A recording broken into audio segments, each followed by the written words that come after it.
Vriende, hartlik welkom by vanoggend se erediens. Ons is besig met 'n reeks oor Habakuk.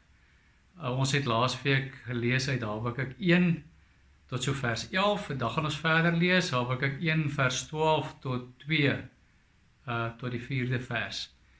So as jy jou Bybel wil nader skuif, as jy welkom, kry dit, en dan kan ons ook vanoggend saam lees. Ons gaan dit net op die skerm, gaan ons dit vir julle wys. Vriende, ek groet u vanoggend met hierdie wonderlike woorde. Genade en vrede van God ons Vader en die Here Jesus Christus, deur die wonderlike en die kragtige werking van die Heilige Gees. Amen. Kinders, dit is nou weer julle tyd, dit is tyd vir Super Sokkie en al sy avonture. Super Sokkie het nie 'n baie lekker week gehad nie.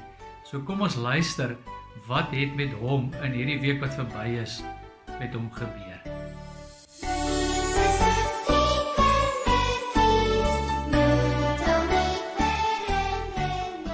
Kinders, Super Sokkie het 'n baie moeilike week agter die rug. Hy het gedurende die lockdown tyd 'n bietjie te veel geëet. As hy by die spenskas verbygestap het, het hy 'n pakkie chips of 'n groot sjokolade gevat. Hy het dit sommer vinnig opgeëet. Hy kon nie verstaan hoekom hy so sukkel om in die laai van die hangkas in te pas nie. Die ander sokkies het ook dit gesien. Hy het gewig opgetel. As Super Sokkie wou draai in die laai, het hy hulle raak gestamp. Toe begin hulle hom spot.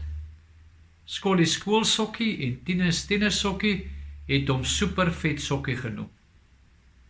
Om alles erger te maak, toe hy buk om die bal te skop buite op die gras, skeur daar 'n groot gat in sy sokkielyf. As die wind koud waai, kry hy bitterkoud. Die laaste ding wat hom getref het, is dat ouma Sannie Sykous en oupa Louis Langsokkie van Sokkierus Afdrieoord nie by sy verjaarsdag kan wees nie. Hy het Vrydag verjaar en met lockdown mag ouer mense mos nie kom kuier nie. Hulle kan siek word van die virus. Super Sokkie het elke aand gebid. Jesus, ek verstaan nie al die slegte dinge wat met my gebeur nie. Help my tog asseblief. Amen. Ek het vir Super Sokkie so jammer gekry. Ouma Sykous het vir my 'n boodskap gestuur. Ek moet baie vroeg Vrydagoggend met Super Sokkie se verjaarsdag vir hom die boodskap gee. Ouma het vir jou 'n geskenk deur Takealot gekoop. Hulle sal deur die loop van die Vrydag die geskenk kom aflaai. Hou net die pad dop. Vrydagoggend baie vroeg het ek die boodskap vir Super Sokkie gegee. Hy was super opgewonde. Hy het skoon vergeet van al die slegte goed van die naweek. Hy het sommer vergeet om ook ontbyt te eet. Vrydagoggend, toe die hangkas oopgemaak word, rol hy uit die laai en wikkel sy lyf los en staan kietsreg op by die venster. Hy skuif die gordyn weg en loer deur die blinding. Hy kyk of Takealot bakkie, of die bakkie nog nie voor die huis in die pad gestop het nie. Nog niemand nie.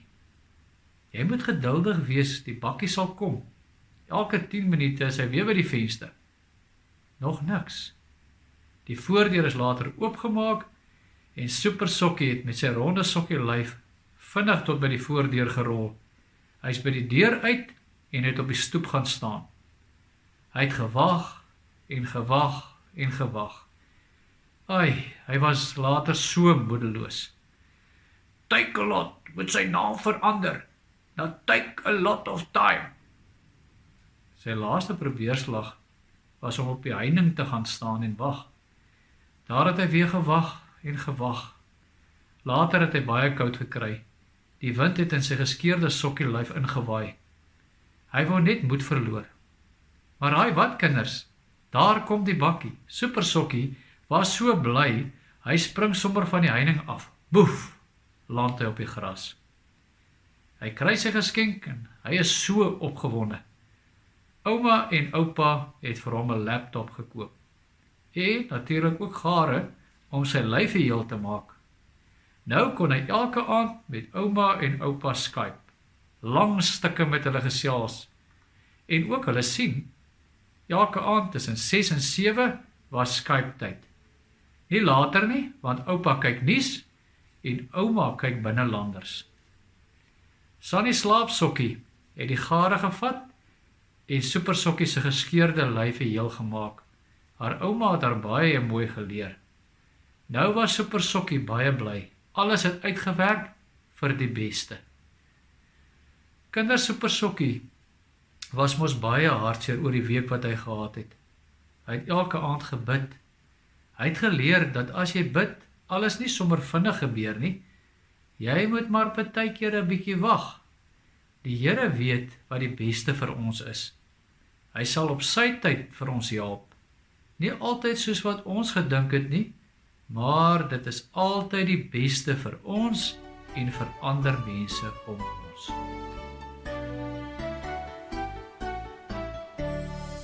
Vriende, ek wil graag vanoggend begin deur 'n psalm te lees, Psalm 130. En ek wil hê dat jy vanoggend ook, terwyl jy die woorde hoor, dat jy meer sal hoor as net die woorde, en mag die Here deur sy Gees ook vanoggend deur hierdie mooi psalm ook ons voorberei vir die diens wat op ons wag. Kom ons lees Psalm 130. Uit die dieptes roep ek U aan, Here. Luister tog na my, Here. Hoor tog my hulpgeroep. As U ons sondes in aanmerking sou neem, Here, wie sou dan nog bestaan? Maar by U is daar vergifnis. Daarom word U steeds gedien. Ek stel my vertroue in die Here. Ek vertrou op Hom. Ek wag op die vervulling van sy woord. Ek wag op die Here, meer as wat die wagte op die môre wagte op die môre. Wag op die Here, Israel, want by die Here is daar troue liefde. By Hom is die verlossing seker. Hy alleen sal Israel verlos van al sy sondes. Amen. Ons skrifgedeelte vir oggend is Habakuk 1 vanaf vers 12 tot hoofstuk 2 vers 4. Dit gaan op die skerm verskyn. Ons gaan dit nie lees nie, sommer net om daarna te kyk, ook na die gedeelte wat jy dalk by die huis ook gelees het.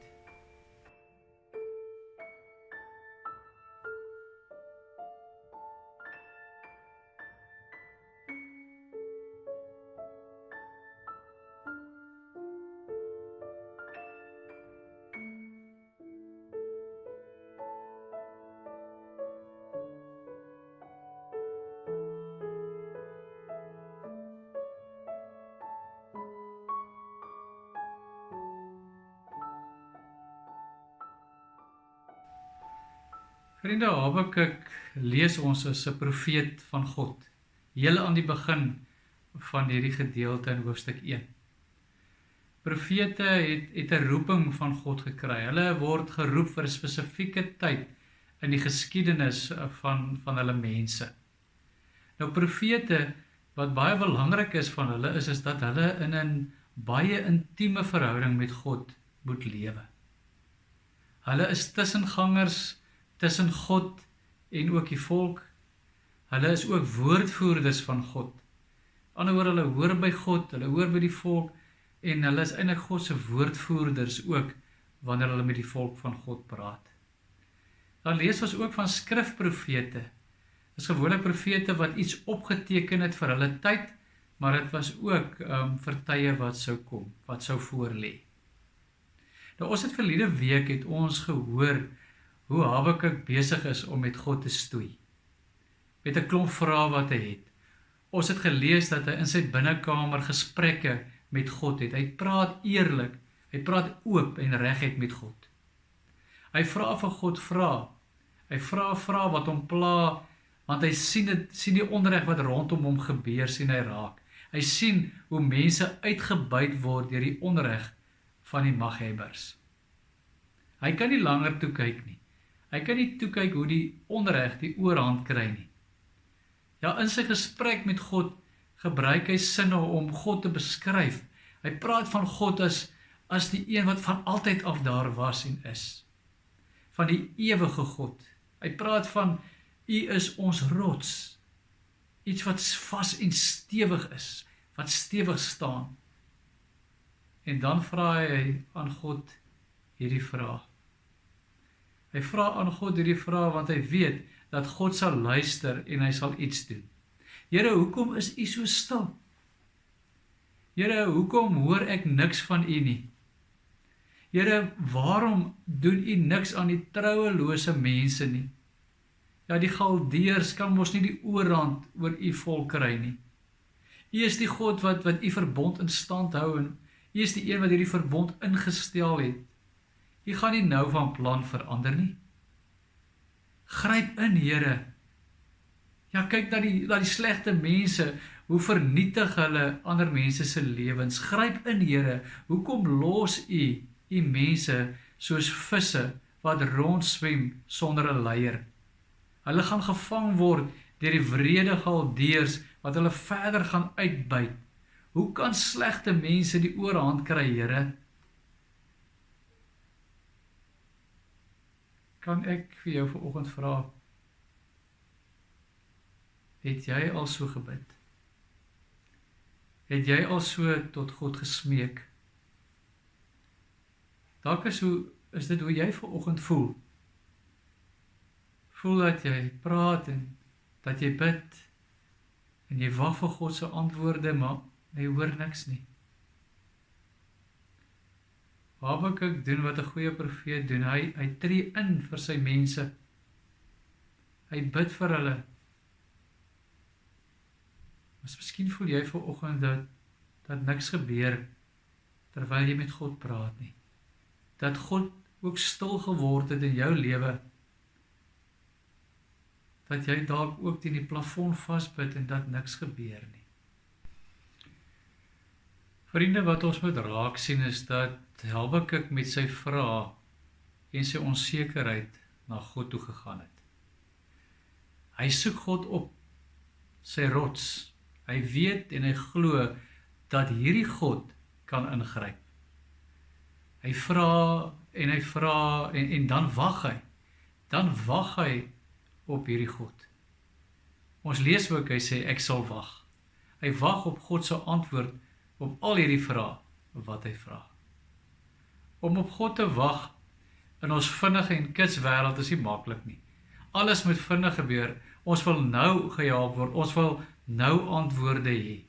Tyd is geld en om op die Here te wag, ons weet dit is vir ons baie moeilik. Maar vriende, om op die Here te wag is 'n geloofsgewoonte. Dit is iets wat ons moet aanleer. Ons moet dit inoefen. Dit is 'n kernbelangrike deel van ons verhouding met God. Ons sien dwars deur die Bybel hoe mense op God gewag het. Abraham wat vir baie lank gewag het op sy seun Isak. Ons lees vir Josef in sy tyd, hoe hy geleef het, sy tye waar hy op God gewag het. Ook koning Dawid wat lank gewag het voordat hy koning gemaak is. En dan ook mense wat gewag het vir die koms van die Messias. Wag op die Here is 'n belangrike deel van ons geloofspad saam met God. Wag op die Here is iets wat ons moet inoefen. Vriende, Habakuk help ons om raak te sien hoe ons op God moet wag. Ons sien hy staan en hy wag op sy uitkyktoring. Hy kyk met die verwagting dat God gaan ingryp. Ons sien hy kyk gretig uit na God se antwoord. Al hierdie klomp vrae wat hy vir God het, hy kyk gretig omdat hy weet dat God vir hom die antwoord sal gee. Nou hierdie wag op die Here is nie 'n passiewe wag nie. Jy sit nou nie en jy wag dat dinge net moet gebeur nie. Dit is 'n aktiewe wag. En die beeld wat by my opkom is die beeld van as iemand by jou kom kuier, sê net vir 'n week of 2. Dan is jy besig om jou plek voor te berei vir die koms van hierdie persoon. Jy maak die kamer gereed, jy berei kos voor, ja, jy gaan kyk dalk kort of die persoon nie voor jou deur staan nie. Jy luister na die voordeurklokkie wat dalk enige oomblik kan lui. Terwyl jy wag, doen jy nie niks nie. Jy staan amper soos Habakuk, staan jy op jou uitkyktoring. In jou aktiewe wag, versnel jy nie die persoon se koms of beheer jy sy of haar koms nie. Nee, jy weet dat daardie persoon enige oomblik gaan opdaag. Jy glo en jy vertrou dat dit ook spoedig sal gebeur. Die tweede ding wat ons leer by Habakuk is dat jy weet, terwyl jy wag, terwyl jy aktief wag op die Here, dat jy steeds van God afhanklik is. En daarom is dit so belangrik om tye in te rig, om stil te wees by die Here. Om jouself af te sonder in jou binnekamer. Habakuk is in sy binnekamer, gereeld. En hy is besig om vir ons te sê, hy is afhanklik van God se uitkoms. Hy kry die krag terwyl hy op sy knieë is voor God, kry hy die krag om daar op te staan en uit te gaan en 'n verskil te gaan maak. Hy weet God is besig. Ja, God is besig terwyl hy bid op sy knieë, is God besig om dinge ook reg te skuif. Hy glo aan 'n handelende God, aan 'n betrokke God, aan 'n God wat teenwoordig is elke oomblik van die dag. Om te wag is om ook geduldig te wees. Nou God het sy tyd. Iemand het gesê, God kan sy verlossing soms uitstel. Hy kan baie keer bietjie langer vat as wat ons gedink het. Sy koms word soms vertraag, sy uitkoms word baie keer net so bietjie geskuif. Ons hou nie daarvan nie. Ons hou nie daarvan dat God te lank neem om ons te antwoord nie. Dan probeer ons self ingryp en 'n verskil maak. Iemand het van ons haastige mense gesê, pas op dat jy nie voor die Here raak nie. Pas op dat jy nie God vooruitloop nie. Habakuk smeek en hy vra, maar hy weet dat God gaan ingryp. God self beloof dit. Hy sê, dit gaan beslis gebeur. Hy moet net geduldig op die Here wag. Vriende, die vierde ding wat ons leer is om met vertroue te wag. Wag met vertroue is ook soms om te wag in die ongemak van jou omstandighede. Partykeer bly jy in hierdie ongemak van jou omstandighede terwyl jy wag. Habakuk vertrou die Here terwyl hy wag en bly in die ongemak van sy dag. Hy vertrou die Here dat hierdie tyd en waar hy nou is, nie los staan van God se ingrype ook in die geskiedenis van Israel nie. Ongemak is vir niemand baie lekker nie. Maar om ook te wag en te vertrou in die ongemak is ook 'n groot stuk genade. Ja, hy vertrou God ook hier en nou. Habakuk weet, hy probeer nie homself onttrek van hierdie wêreld nie, hy probeer nie wegkruip nie. Hy is in hierdie wêreld terwyl hy op die Here wag en vertrou. Om weer die beeld te gebruik van die kuiergas wat moet opdaag by jou huis. Dit is amper om die pad af te kyk te midde van die onsekerheid van wanneer die persoon gaan kom. Wanneer gaan dit gebeur? Jy weet nie. Tog bly jy kyk. Tog vertrou jy dat dit wel gaan gebeur. Ons staan op ons uitkyktoring. Ons weet, terwyl ons wag, ons is afhanklik van God. Ons weet dat ons geduldig moet wees terwyl ons wag. Ons weet dat ons God met alles in ons moet vertrou. dan is daar 'n aangrypende belofte van God. Die wat God vertrou, op hom wag en reg doen, sal lewe. Die wat God vertrou, op hom wag en reg doen, sal bly lewe. Die wat in 'n regte verhouding met God lewe en volgens sy wil leef, volgens sy woord leef, sê hierdie gedeelte sal lewe. Habakuk se vraag word beantwoord. God laat Habakuk sy antwoord baie duidelik en baie groot op 'n klei tablet skryf, sodat enige een wat verby sou stap, hierdie belofte, hierdie antwoord van God sou raak sien. Dit word duidelik uitgespel deur hierdie God wat nou begin praat, die sprekende God. Maar die wat reg doen, sal lewe, omdat hy getrou bly. Vriende, vertrou op die Here en jy sal lewe. Skryf dit iewers groot hierdie week, ook daar by jou huis, dalk op 'n bord, dalk sommer op 'n plakker wat jy op die yskas sit. Vertrou op die Here en jy sal lewe. Vriende, hierdie gedeelte laat my dink aan die vers Matteus 7 vers 33 wat sê: "Beywer julle allereers vir die koninkryk van God en sy geregtigheid, en al hierdie dinge sal aan julle gegee word." Vriende, ons mag vra. Ons mag vra oor die onreg om ons, ook vra oor die moeilike kwessies in ons lewe. Ons mag worstel, ons mag stoei met die Here. Ons mag vra, Here, wanneer gaan U ingryp in hierdie moeilike omstandighede waarbinne ek is? Maar ons moet wag op sy antwoorde. Ons moet geduldig wees. Hy sal ingryp.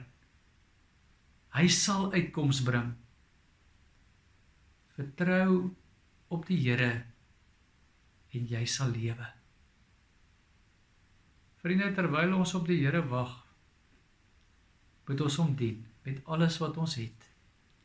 Terwyl ons op die Here wag, moet ons hom aanbid as die enigste Here.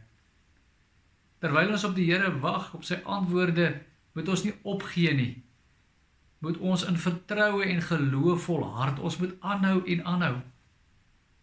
Ons moet glo, hy hou sy beloftes en hy volg sy plan vir ons en vir die wêreld. Dit is vir ons 'n baie moeilike tyd waarbinne ons nou is. Dit is vir ons onbekend. Baie mense het hulle werk verloor, is onseker oor hulle besighede. Mense het baie vrae. Kom ons leer by Habakuk vanoggend en bly God vertrou. Want sien, God is ons hemelse Vader, wat alles van ons weet, wat ons lief het, met 'n wonderlike liefde, wat ons nie kan beskryf nie. 'n God wat altyd vir ons sorg. Vriende, ek speel uit hierdie erediens met 'n lied. Die lied se naam is While I'm Waiting. Luister en kyk na die woorde. En terwyl jy op jou antwoord wag wat jy dalk vir God gevra het, dalk hierdie week, terwyl jy wag, luister na hierdie woorde van hierdie wonderlike mooi lied.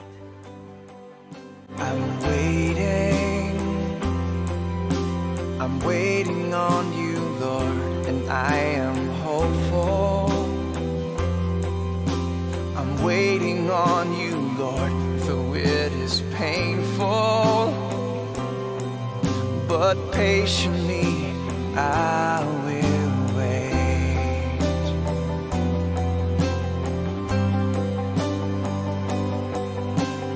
And I will move ahead, bold and confident, taking every step in obedience while I'm waiting. I will serve you while I'm waiting. I will worship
taking every step in obedience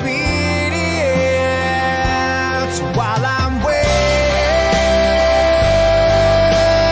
I will serve you while I'm waiting. I will worship while I'm waiting. I will not faint.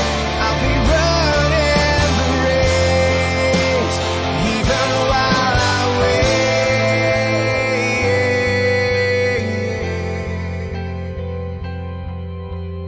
I will move ahead, bold and confident. I'll be taking every step in obedience. Yeah, while I'm waiting, I will serve you while I'm waiting. I will worship while I'm waiting. And I will not faint.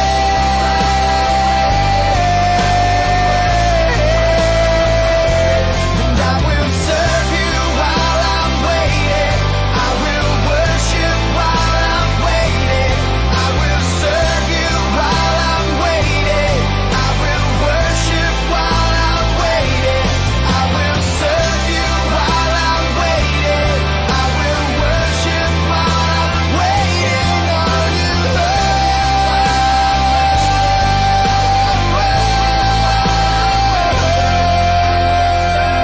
while I'm waiting. I will worship while I'm waiting.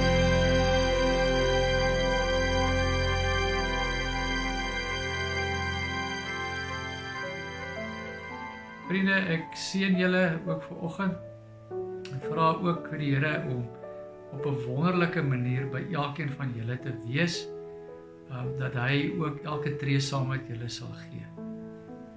Mag die genade van ons Here Jesus Christus en die liefde van God ons Vader en die gemeenskap van die Heilige Gees met ons elkeen wees en met ons elkeen bly.